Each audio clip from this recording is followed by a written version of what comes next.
One of the common issues that I hear amongst lifters is that they can power clean more than their full clean. And now this is something that I help a lot of lifters overcome. Now in today's video, we're going to be taking a look at technique primers that you can start doing, movements that you can start following in your sessions, as well as strength movements to make sure that your full clean ends up stronger than your power clean.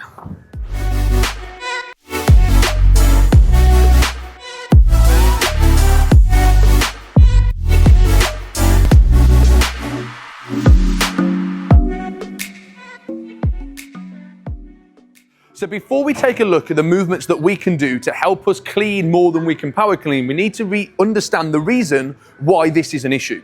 If you can power clean more than you can clean, you're always expected to get extra height on the bar, which you're not going to get when you're lifting maximal loads. The reason behind a full clean is that we don't need maximal height on the bar, we just need that fast, aggressive drop. And that's what we need to work on in today's. One of the faults that you might find is that it's a mobility restriction that's preventing you getting into a full clean.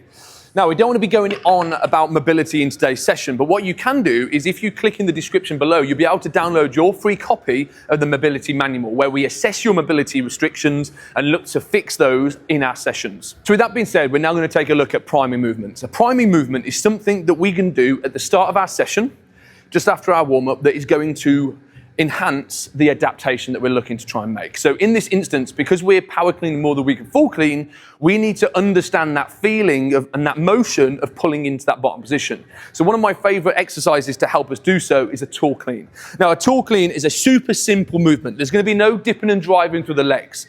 All we're going to have here is a slight flex of my elbow. Two things to think about: step your feet out into your front squat position and shooting your elbows through to create a nice solid front wrap position. Flex the elbow, step, punch the elbows through. And the aim of the game is to try and catch the bar as low as possible. That's what we're trying to work on when we get into our full clean shortly. So with our priming movements, the volume is going to be relatively high because the weight lifted is going to be low as we're looking to make adaptations. Okay, so you're going to be working, say, 5 sets of 5 reps, but the weight is going to be no heavier than 50% of your 1 rep max. So now we've discussed our primary movements, we're going to start to take a look at the movements that we can add into our sessions where we can start to increase the intensity that we're lifting at. Okay, this is where we're going to be working between 70 and 80%. The first movement that I would take a look at is a high hang clean. The movement's very similar to a tall clean. You can almost assume that it's going to be a tall clean. Tall clean, there's no movement of my legs, there's a slight flex of my elbow, what we've just gone over. Our high hang clean, we're all going to add in is that vertical dip and drive, okay? Now, what we want to try and prevent is dipping and driving and pulling with the arms. The arms want to stay nice and long, okay? The emphasis of the movement wants to stay the same as the tall clean. So without the bar, the movement is that dip, drive, step to drop. At no point am I looking to jump and pull. The emphasis wants to be sitting into that movement, okay? So putting it all together with some weight on the bar now. 3 things to think about: dip, drive, step. And we're looking to try and keep that bar as low as we possibly can, as the emphasis wants to be getting into that bottom position. So the 2 movements that we've taken a look at now, tall clean and the high hang clean, really emphasize the top part of that movement, okay? Because that's where we're going to either end up pulling the bar or getting into that fast, aggressive bottom position. Our next movement now, we're going to take a look at moving the bar from the floor, okay, getting into the identical high hang position. Our high hang position, we want to try and get to the dip position or our power position.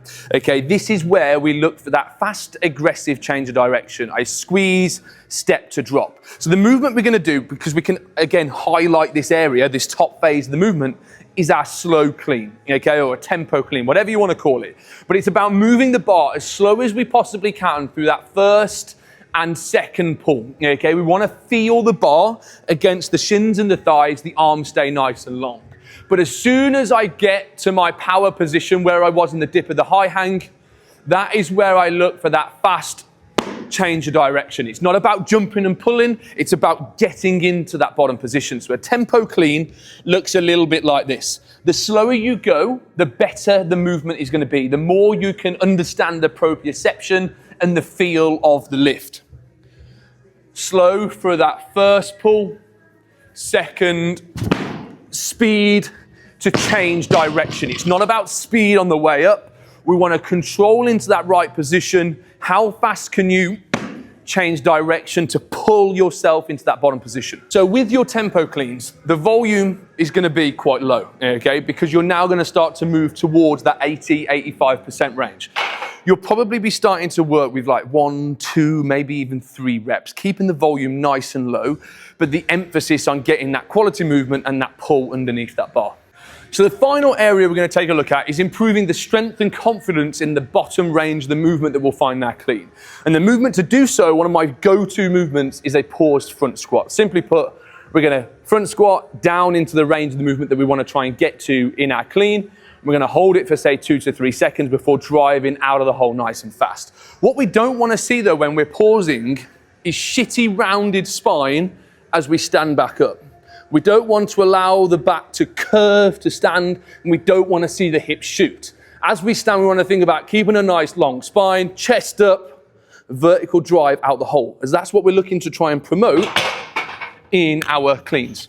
In this video, we've gone over the things that you need to start implementing to ensure that you can clean more than you can power clean. It's only going to help you out the higher you get with those maximal loads. If you haven't already, make sure to click subscribe for more videos just like this.